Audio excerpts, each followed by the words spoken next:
Hi, everyone. Welcome to our, I can't believe I'm saying this, 15th episode of Game Changer Sessions. And in fact, is actually our last episode of Game Changer Sessions for the season.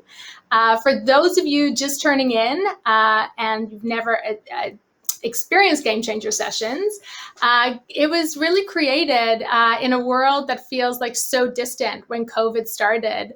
To sort of bring some of the amazing people in my network who may have tons of wisdom and like really warm hearts to help people sort of navigate these times. And it's been such a privilege and joy to have so many incredible minds on the show. We've had world-renowned VCs like Albert Wenger from Union Square Ventures, or Boris Wertz, or David Hornick, to brilliant thought leaders like Stephen Kotler, a flow expert, Adam Grant, an organizational psychologist, Jeffrey West, physicist, to amazing entrepreneurs in our ecosystem like Joanna Griffiths from Nixware, Ariel Garden.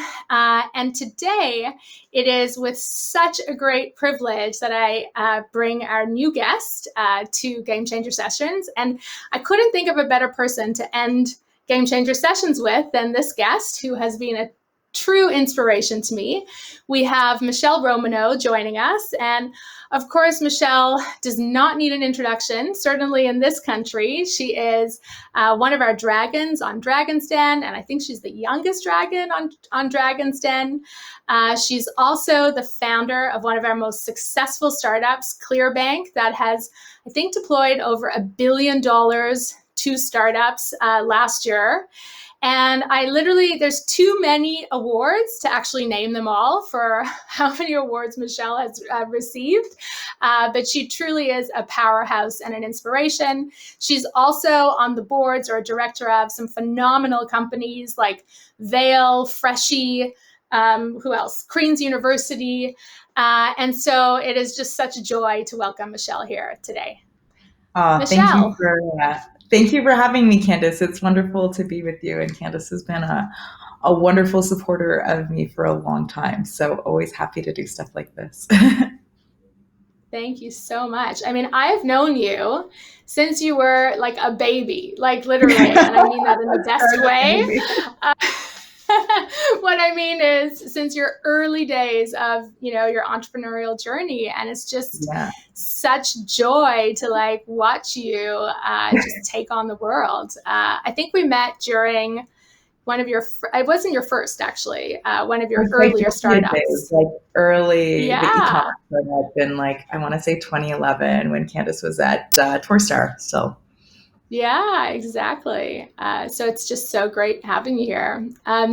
So how are you doing today? How's Monday for you in a world that feels like, we started this when COVID was like rife in our minds of like, what's the world going to look like? Today it feels like we didn't exist, in a world without this. Yeah. I know. How are you doing today? What's happening with you? It's there's a little bit of that. It's, we started joking that we needed to just buy Uber Eats on the weekends so we could differentiate the weeks from the weekends because all of the days kind of flow together. But I think, summer has made it definitely a little bit more manageable. It's easier to get outside. It's beautiful when you're outside. And so I think I'm a little bit worried about what's going to happen in the fall and what's happening with the Americans numbers. And so, it's funny how your brain isn't in the crisis mode of this is COVID, but we are still very much in this is COVID. We have not made any progress on vaccines. We've not made a huge amount of progress, in containment in many places. So anyway, this will be interesting to see how it all plays out. For sure. And super excited to dive deep into all of it. One of the things that I'm just so in awe of is, how you have scaled Clearbanc. And, I can only imagine what it's like being at the helm of, one of the fastest growing companies during COVID. And so I thought we can kind of start there, which is, I'm sure you have so many lessons for all leaders out there, and entrepreneurs. What has this time been like for you? What have you learned? What's kind of shifted as a result of, as you say, us not finding this cure yet and us still being in Yeah. this state. I think it has been hard, and it's been a totally different type of challenge for leaders.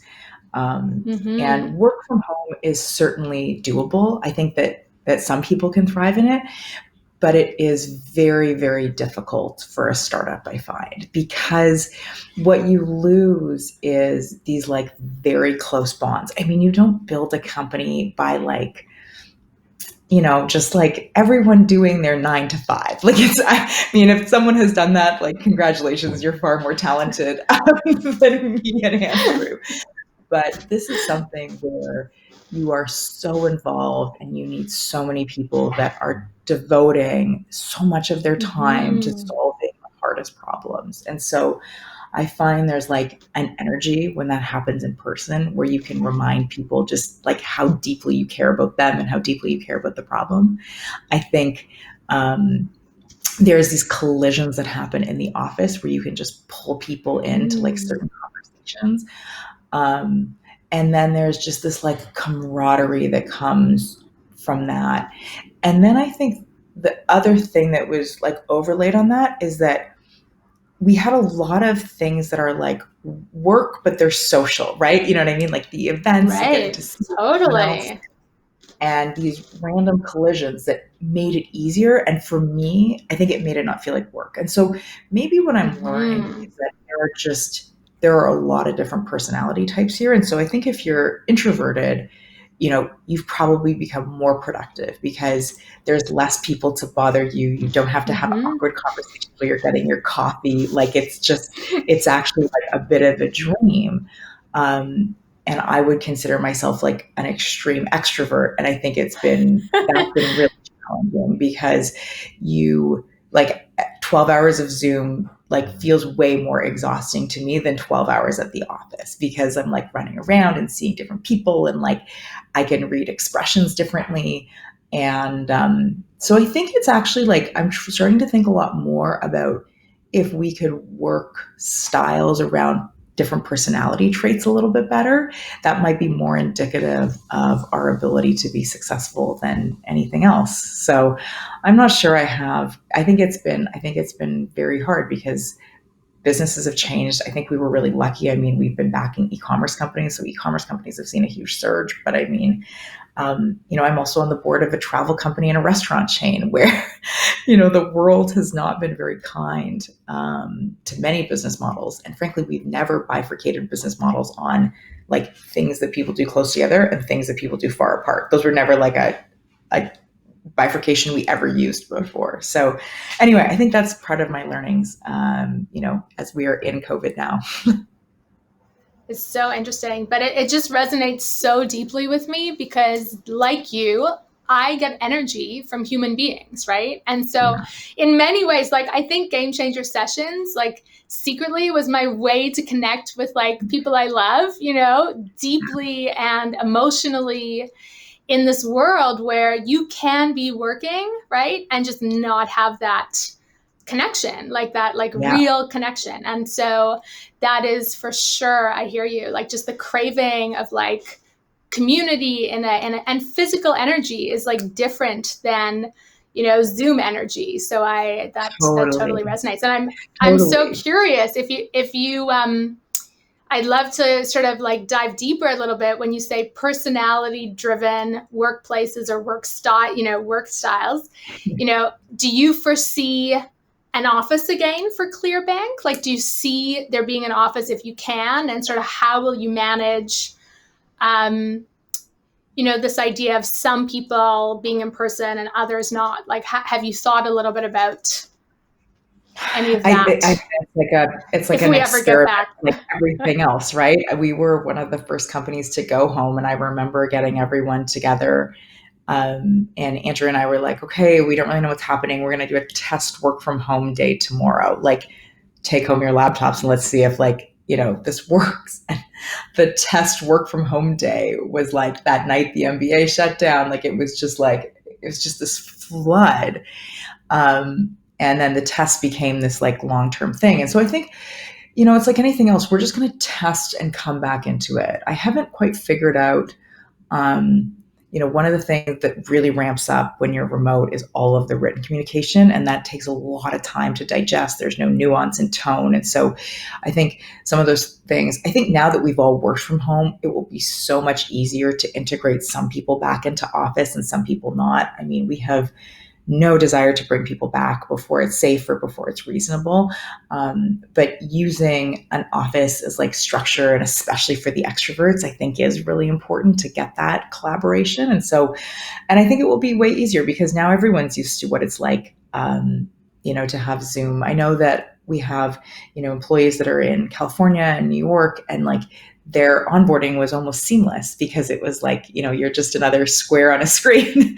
And so there was, I think, some incredible advantages that way in terms of especially Canadian companies being able to look at other places for talent as they continue to grow their teams. I think you hit the nail on the head, which is all of a sudden the world truly is your oyster, which is both amazing and also highly competitive, right? For startups and for our ecosystem. Have you hired a lot of people in this process? And have you learned anything about like a virtual hiring, advice for founders or entrepreneurs? Because obviously when you're scaling, that's a sort of a big component. I mean, I think it's, what I've discovered a little bit with Zoom fatigue is like new people, I always want to meet on screen because it's like the best proxy you can get for actually meeting them.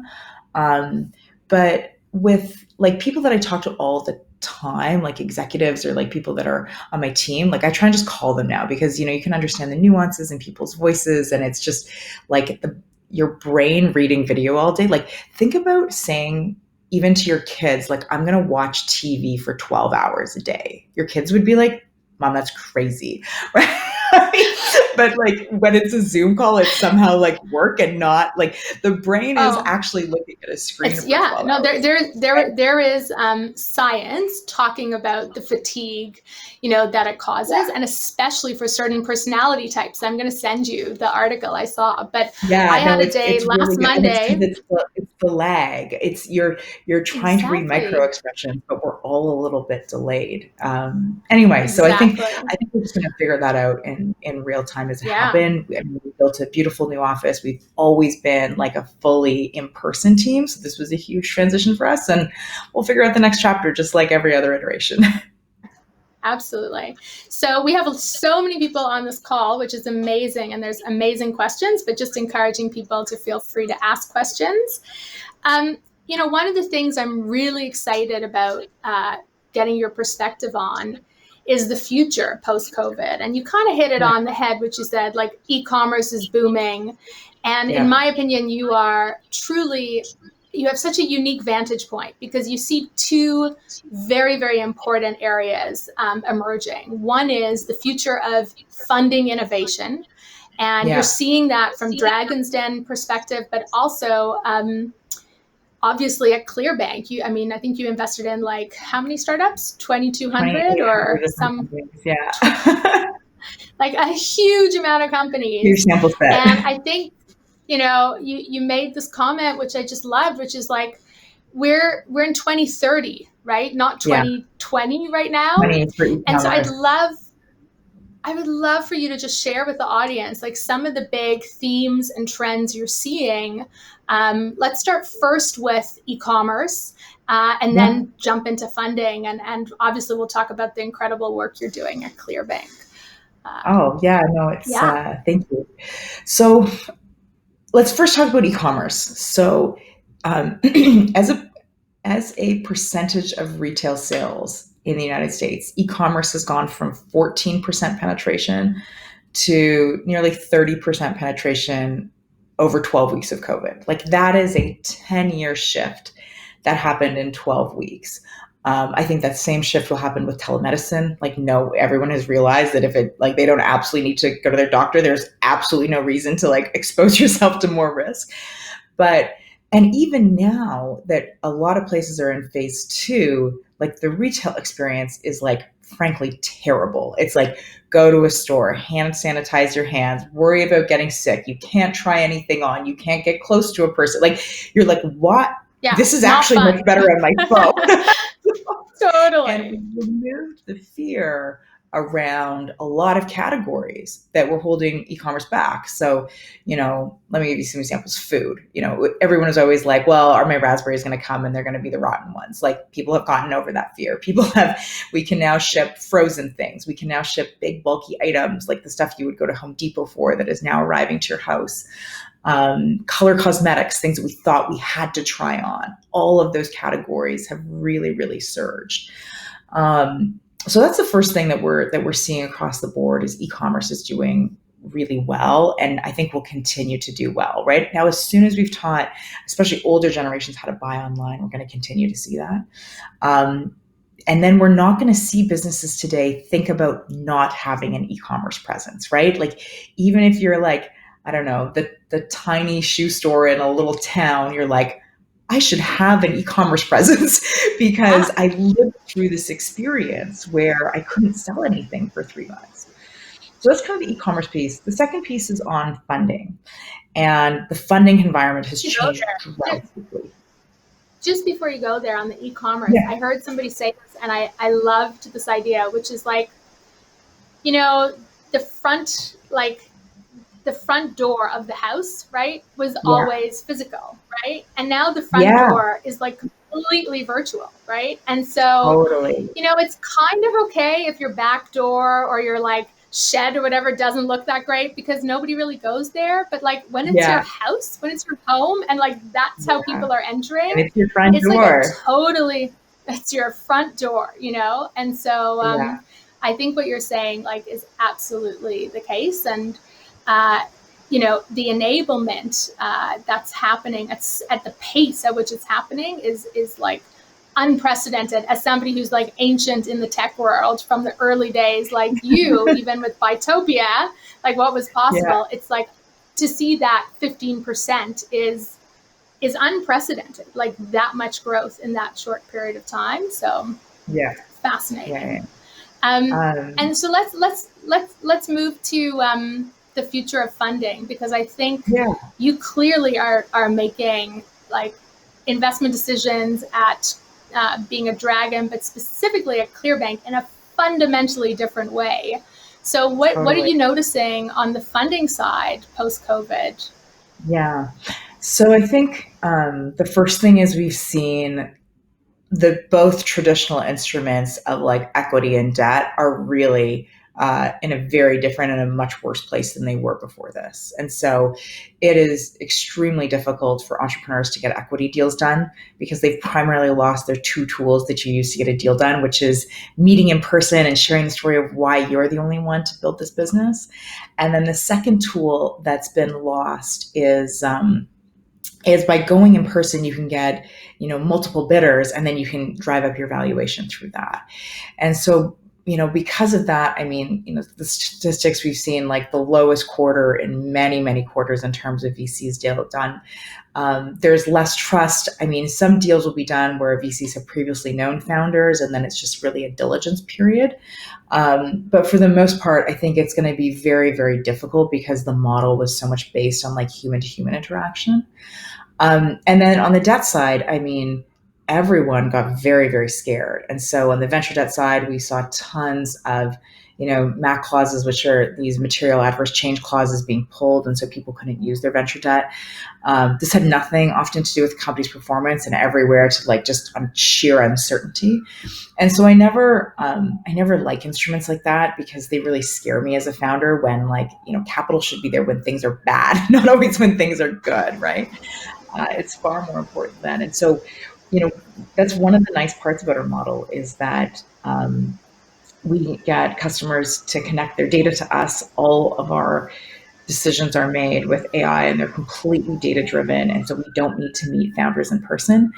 And so we've continued to like grow and continue to fund a ton of new e-commerce companies during this period of time. And so we're pretty excited on what's happening in the space, how founders are seeing what their options are. And yeah, And I'm really curious, like your LPs for Clearbanc, yeah.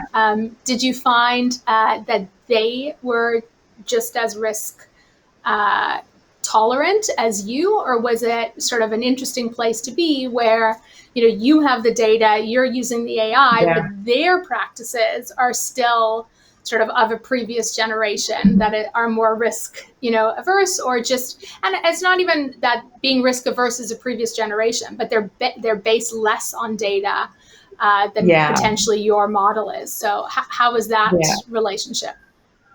Yeah, I mean, I think at the beginning of this, it was almost impossible to know what was going to happen. And so we kept looking at Chinese trends very significantly. We saw e-commerce was going up, but it also, like, to be honest, Candice, I don't know how this would have played out. I mean, we printed like $1 trillion into the economy in stimulus checks. And so there is, like, this could have gone like 25 different ways. Like, I think when you say, even with incredible data, we certainly were on the nose of the plane. I think we knew earlier than many other people because we could see like daily transaction records of like what was happening. But like, I don't like when entrepreneurs are like, we knew. You never knew. There was like so many ways that this could have played out. Oh, for sure. And And then, it may be yeah, worth just for the people who don't know Clearbanc, yeah, explaining a little bit about the model, right? Because you have a yeah, very interesting model that allows you to kind of manage the risk in a different way and sort of totally. offer entrepreneurs something unique. So why don't you maybe just give people Yeah, no, the no, no. I should have done that elevator at the pitch? beginning. No. Yeah. So Clearbanc gives non-dilutive capital to founders and then tools for them to build their business. And so for you to take capital from us, you plug in your data sources, so your payment processor, your bank account, your ad spend account. We do the same diligence that VCs do. We just do it way faster with AI. So looking at your LTV to CAC ratios and your return on ad spend, we can fund both SaaS companies and e-commerce companies to date. And then we call our product the 20-minute term sheet. Within 20 minutes, we can tell you how much capital we can give you and the terms of that capital. All of our capital are on revenue share agreements. So we'll say, look, we'll give you $100,000. We'll take, let's say, 5% of your revenue until you pay us back $106,000. After you've paid us back the $106,000, there's no obligation to ever work with us again. We don't have equity in your company. We don't have warrants. And so it can be like very fast capital. This was one of the problems we were trying to solve, is it takes a lot of work and a lot of time, 3 to 6 months for founders to raise capital for their business. We started off because we could see that so much money was being spent on ads, and now our capital can be used for inventory or for whatever your business needs. And then we've also built a series of tools to help use all of the stuff that we've understood and give that back to founders in terms of, here's, if you're in this vertical, you're probably in this percentile in terms of selling. And it can be really, really powerful data that we can give you that we've learned because we've just had such a big portfolio of companies. So fascinating. And so in your mind, like the future of funding innovation, do you think it all moves to data-driven, quantitative, AI-based lending, or is there ever, Well, are people still going to that's take my bad. bets on unproven things? I Yeah. think it's all about what you're using capital for. Like, if you're a truly seed stage company and you want to build a rocket and you need, $20 million, that's true equity like risk. There's a very good chance you need 100 engineers. There's a very good chance that isn't going to work. That's true, take a piece of my company that I can never get back risk. But there's so many things in companies that look far more repeatable than that, where you've gotten going and, like, I don't know, you're buying ads. You know that you inject $1 into advertising and you make $3. Like, why are you using the most expensive capital, which is equity, where you give up both a piece of your company and control of your company to do something that's repeatable? There should be cheaper capital than that and faster capital than that. And so when you look at inventory or ad spend or sales commissions, like, there's so many line items. And so instead of thinking about, like, I think that there will be way more data-driven investment decisions made, especially now that we can look at tons of pieces of private and public data. And then it will be really about founders looking at how much of their companies they want to give up. Like even before COVID, we were at what I would call peak founder dilution. So if you looked 20 years ago, I mean, Bill Gates owned 50% of Microsoft when it went public. And if you looked at the recent crop of IPOs, it didn't matter if it was Uber or Lyft or Peloton or Slack, all of those founders own like less than 8%. So that means that they were at 8, their teams own much less. And so what's happening is that you've just put so much equity into these companies. And there's a little bit of other dynamics where companies are going public a little bit later. But besides that, that's a lot of work. And those, to be clear, are the insane success stories of the last decade. There's plenty of other companies that haven't made it there. And so I just always encourage founders to think about, the long term of what they're building and what they own. For sure. I mean, what resonates so deeply with me as somebody who's been a seed stage investor, a corporate investor, also somebody who's scaled a startup, is just whenever entrepreneurs ask me, I said, there's not a one size fits all funding mechanism, right? Like there is so many different ways you can build and scale and fund a company, and they're not all equal depending on what your goals are for this business. Like not everybody wants to be Mark Zuckerberg, right? Like some people are super happy building really great businesses that don't need venture capital dilution. And so it's just so amazing. Yeah. I think I saw somewhere your branding Clearbanc is like capital as a service, and it's like so powerful to kind of think about for certain kinds of businesses that approach. So it's super exciting. I think one of the other themes on Game Changer has really been how polarized the world has become as a result of, these like exponential shifts, right? Which, COVID has taught us about one of the downsides of exponential growth, right? Like certain things that have exponential dimensions can sort of cause like massive disruption and really in ways that, were not intended, right? And much broader than we thought. On the other hand, platforms have been able to grow exponentially and become super, super powerful. And so one of the things that's interesting about what you're doing is the FANG platforms have gained so much power and dominance over entrepreneurs. And what I love about what you're saying and doing is you're kind of taking back a little bit of the power that they have by not giving, that equity dilution to the founder to go and spend 40% of it on ads, right? So it's like super interesting to me how sort of the power dynamics are shifting. Yeah. And that super cool. Always happens in a recession where incumbents get much, much, much stronger. This has been a pattern that we have seen time and time again where people go to trusted brands. And I mean, there's a whole now set of social issues that are facing especially Facebook, where people are relooking at what's going to happen there.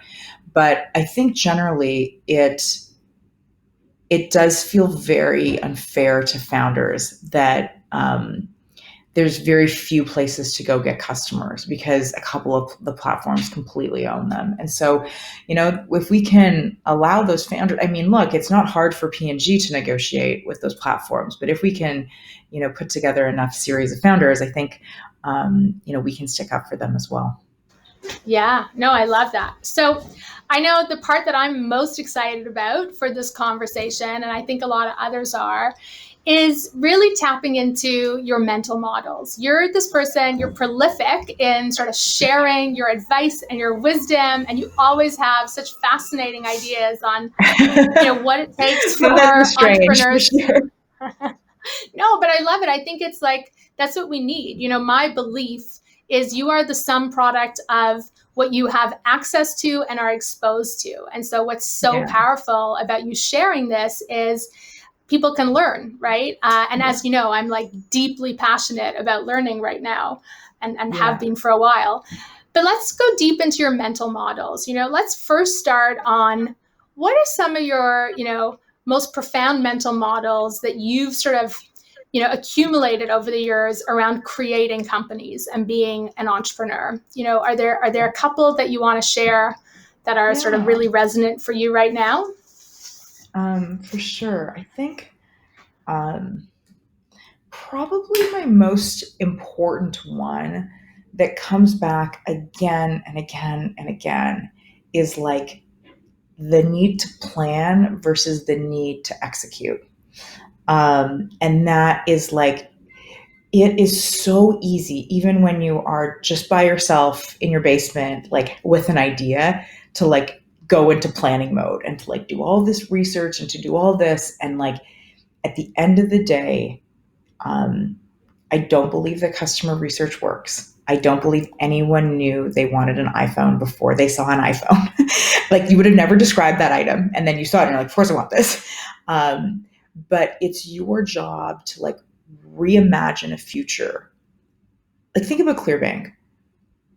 Andrew or I did not come from banking. We did not come from finance. We did not come from capital markets.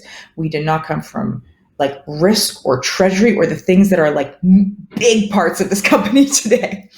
What we came from was fundamentally understanding the customer. And we had been the entrepreneur for a decade ourselves, like schlepping around, like pitch after pitch after pitch after pitch. And we're like, even when you're good, this is grueling. And when you're not at your A game, like I remember we looked at each other once and we're like, if we're not going to do a meeting and really execute at like a 9 out of 10, there's actually no point in showing up because we'll never get the second meeting. We'll never get to go. There's so many things you can fumble your way through, but this is like, oh my God, I got to shoot 90s the whole time. And so we understood this huge challenge in terms of like, fairness of how this gets done, the exhaustion and the time process of doing this. And then we were like, okay, well, what if we could build a better model that looks at this a little bit differently?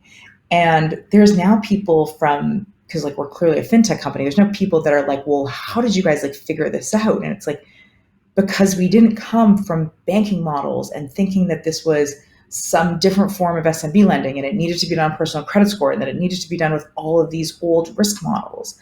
And ultimately that played out, but like 400 people told us we were crazy before that actually happened. And so the mental model is, can I just test? Instead of like, can I just put together some screenshots and see if people want these? Can I get a single prototype? Can I put it on Indiegogo and see if it sells? Can I test and then based on what customers are telling me, then start to iterate?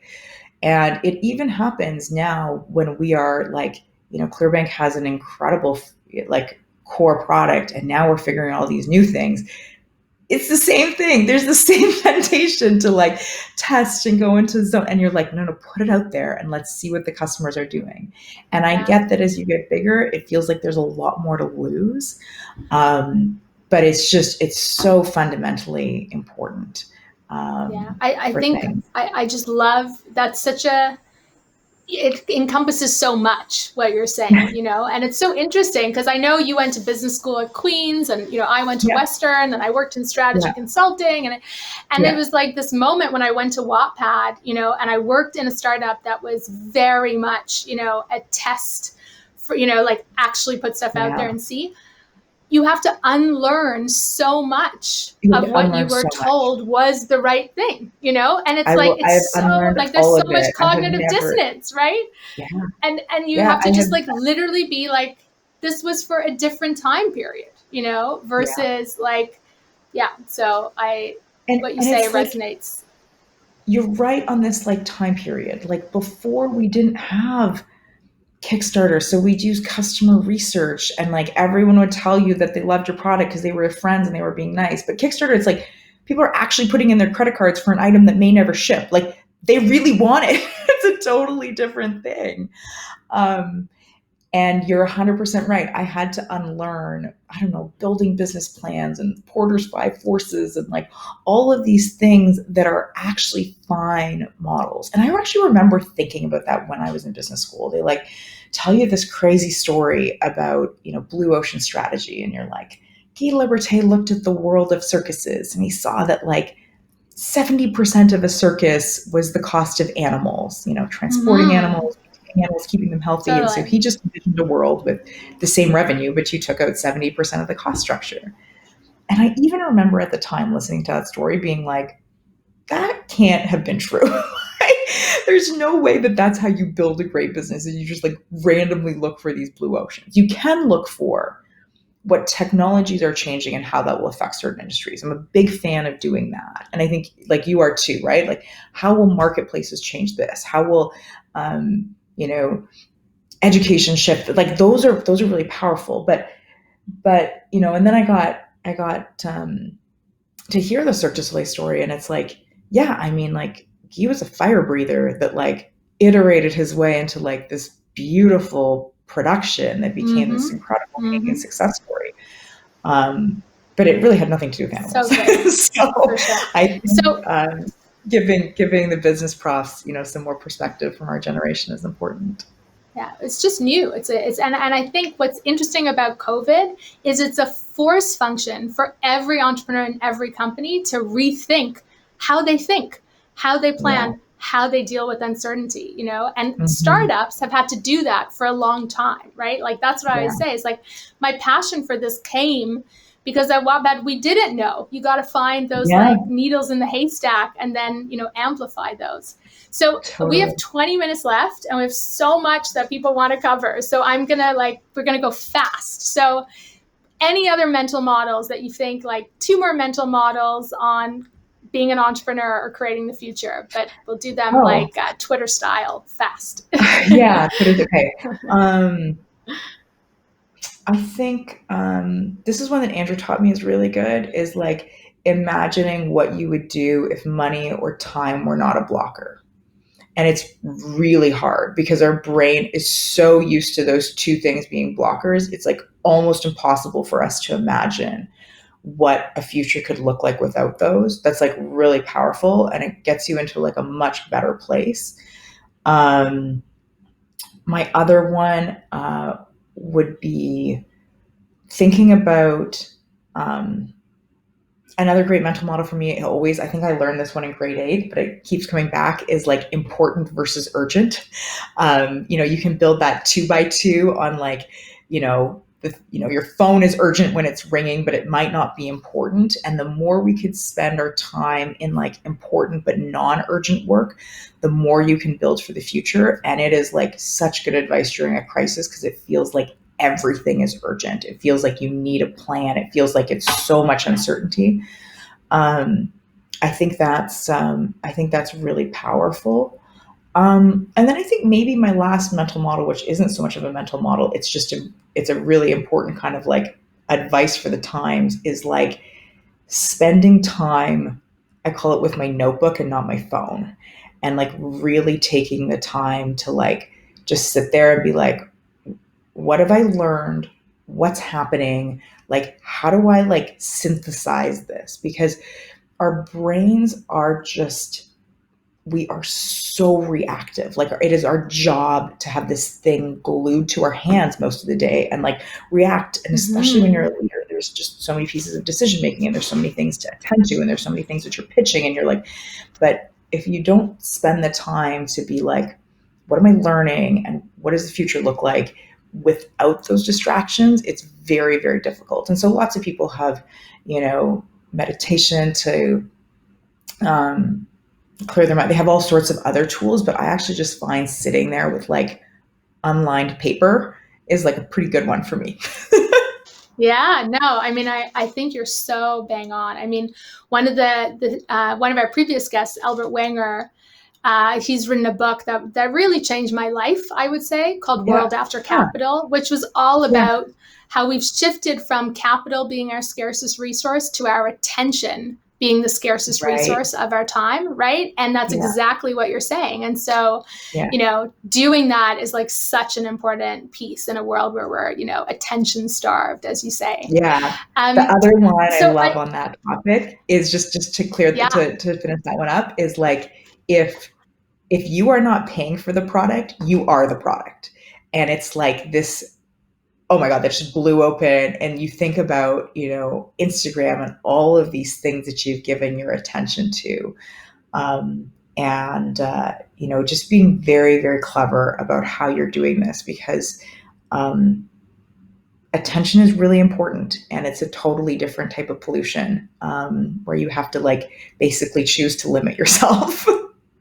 Yeah, no, I think you're so bang on for a lot of people here, including Yeah, myself. You know, it was just like, how do you sort of disconnect so that you can connect and make it meaningful? yeah, Now, one thing I totally. know you're super passionate about is youth entrepreneurship. I know you're sort of helping Queens. You have something called Shad Valley. And I Yeah. promise my son, I'm like, I would be a terrible mother. Michelle was so kind. She invited my son to the set of Dragon's Den, because she really cares about young people getting access and exposure. And so in this time, any mental model or piece of advice for young people who are just starting their careers or aren't going back to university necessarily, like what are you thinking about for what advice are you giving young people right now on how to make the most of this time? Yeah, I think it's like build a business and think about there's a whole new, like the reality is like there's a lot we're missing, but a lot of distractions have been taken out of our lives. Like none of us have great trips to Europe this summer. None of us have. And the world just like totally did a 180 on what it needs. And so using this time to figure out like how to build a business, how to test a business, doing those like big meaty projects, like thinking about, writing some stuff down or producing some content. I think these are all like really good times to think about that. And my best piece of advice for youth is that you just need to be ambitious and you need to get started. You do not need an MBA. I always say you need a GSD, like a get shit done degree. And that's Totally. far more indicative. It's like this lesson about just starting. Mm-hmm. Um, and so I look at my own career. There's no way I would have been successful if I wouldn't have started iterating as an entrepreneur when I was like, I mean, I was 20, right?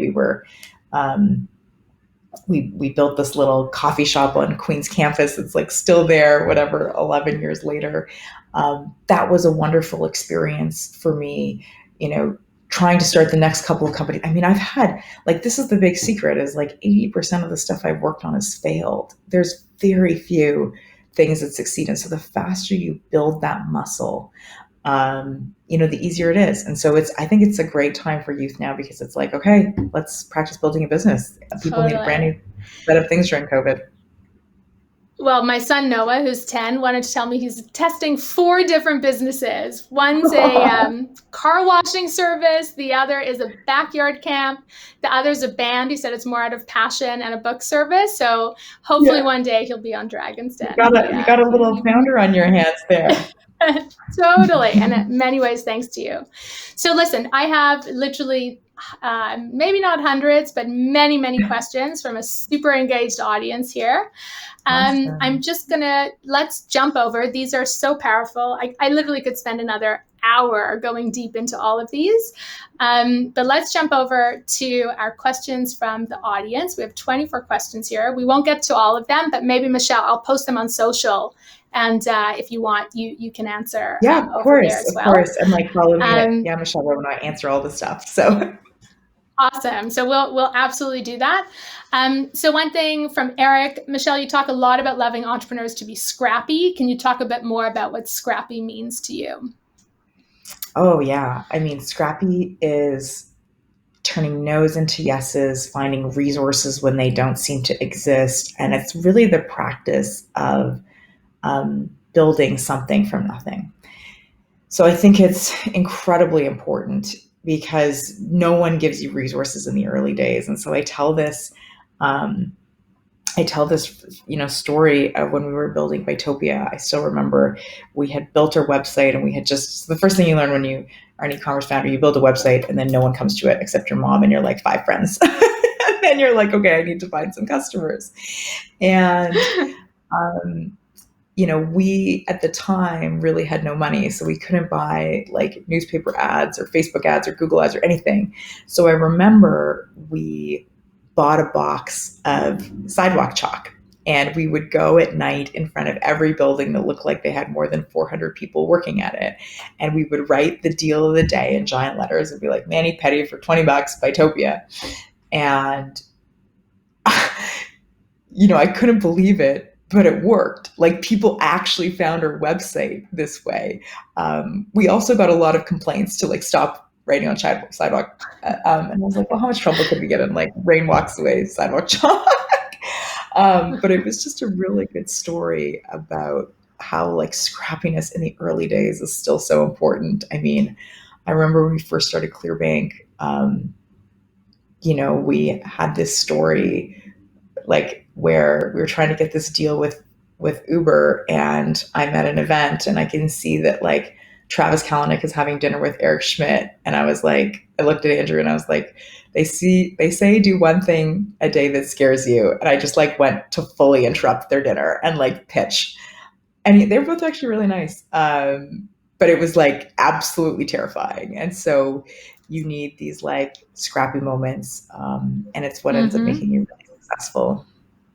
Totally. I mean, that I've always loved that about you. I was like, there's this thing which is like, and I think it's especially true for women entrepreneurs, right? Which is like Mm-hmm. your biggest enemy is yourself, right? Like your Totally. biggest barrier is like what you believe norms are about what you should and Yeah. shouldn't do, And it's really, Mm-hmm. and it has been previously, hopefully it shifts, very, very different, And so you've always been that like baller who just like does stuff like that. And that's like super inspiring and certainly something I've always loved about you.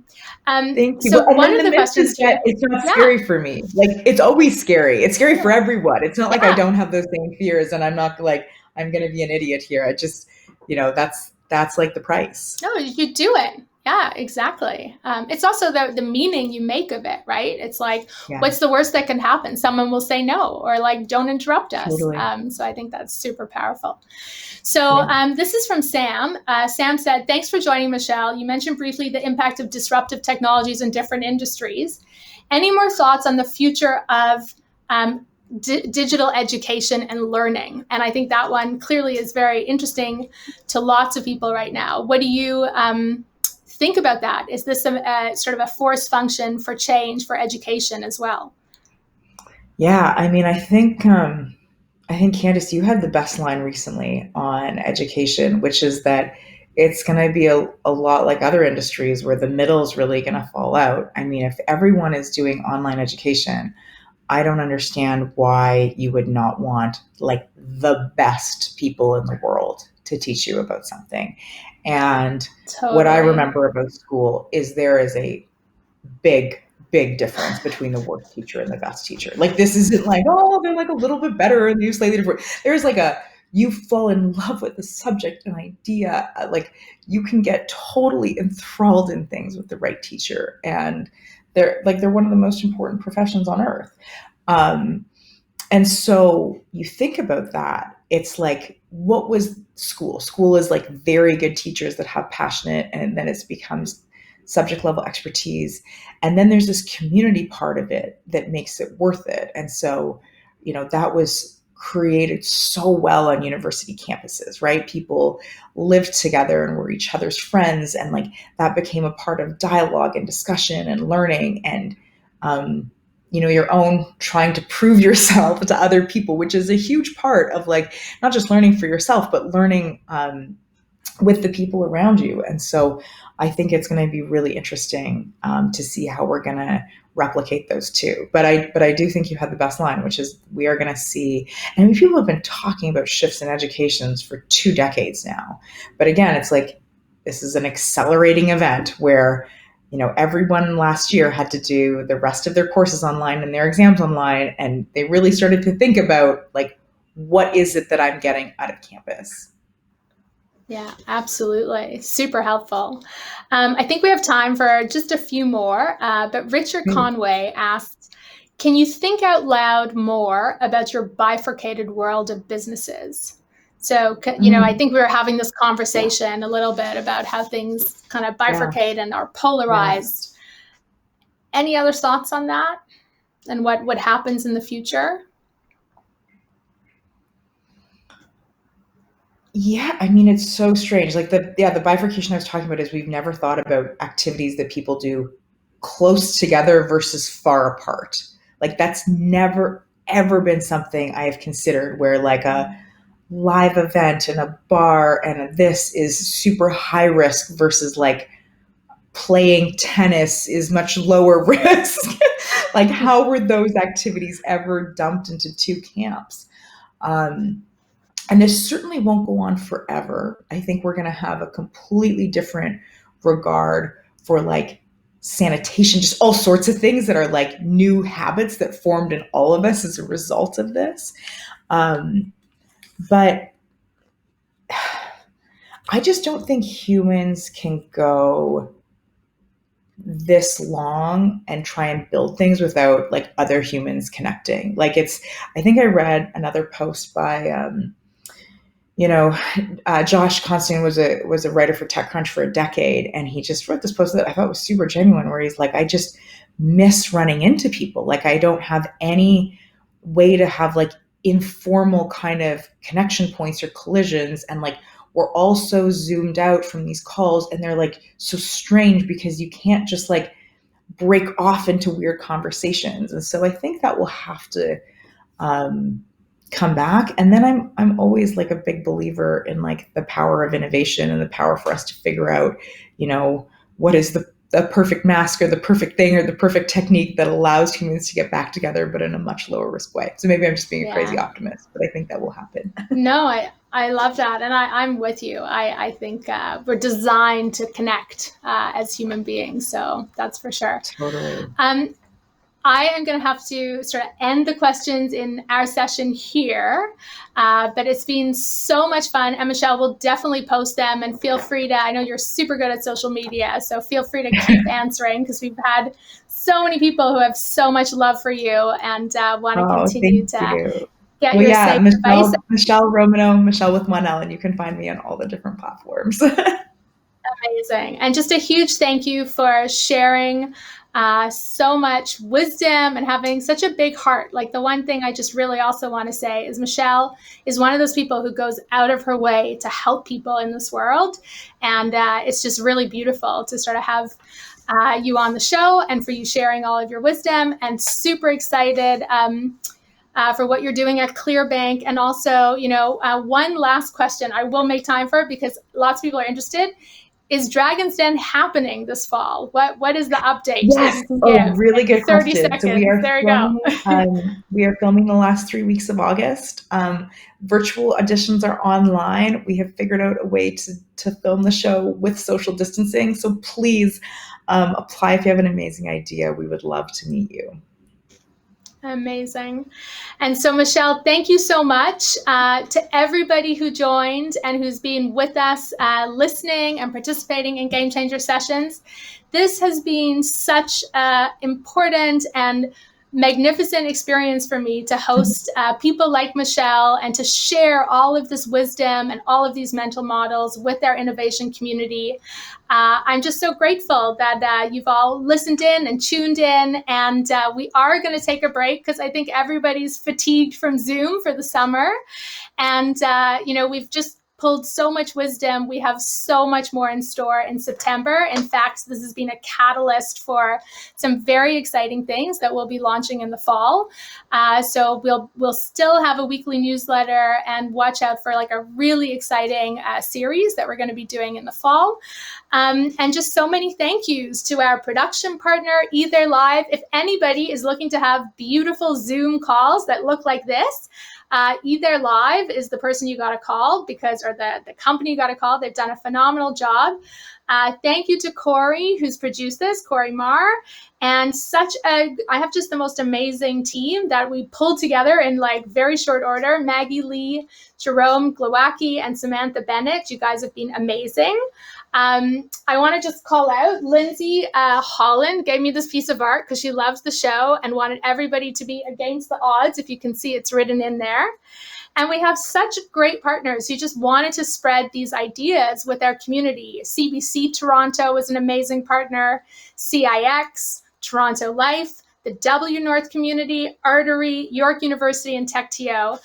and Elevate. A massive thank you to all of you for, in record time, just pulling this together, and wishing everyone a beautiful summer with, as Michele says, like lots of time to disconnect. So then when everybody reconnects in September, you're well rested and are ready for what hopefully is a non-COVID or a post-COVID world that is one where we can connect in person.